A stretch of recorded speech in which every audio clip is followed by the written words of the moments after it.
Hola, soc Ernest Segrelles i vaig ser la primera presidenta de les festes de moros i cristians de Montaverner. La veritat és que no recordo molt bé ni siquiera la fetxa, crec que seria per els anys 90.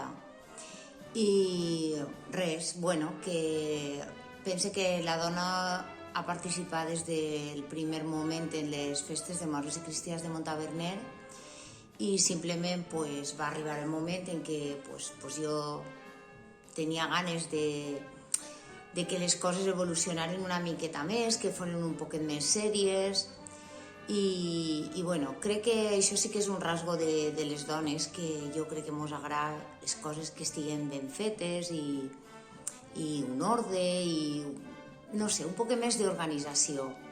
En aquella època vam instaurar una sèrie d'actes nous, vam formar part de la UNDEF, encara que després ja crec que en aquest moment no som.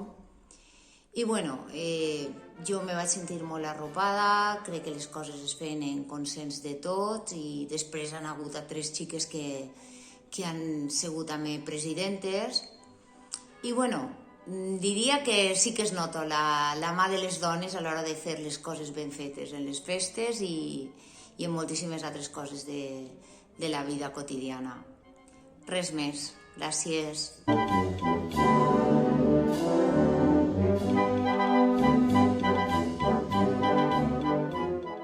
Hola, jo soc Saila. Ens van proposar gravar un vídeo per a la Setmana de la Dona per haver participat en les festes de Montaverner. Enguany, jo fa 25 anys que va ser reina de festes. I jo ne faig 50. I estic molt orgullosa d'haver participat en molts actes de les dames de dones del poble. També estic molt orgullosa perquè he sigut la primera cap d'esquadra de les comparses que es van fundar en aquell entonces de Mores d'Unes. I també va participar en el grup de danses, ballant la granaïna. Sí, ballant la granaïna, danses, concursos que es feien a la plaça Major, de tangos, passodobles, rock, de tot.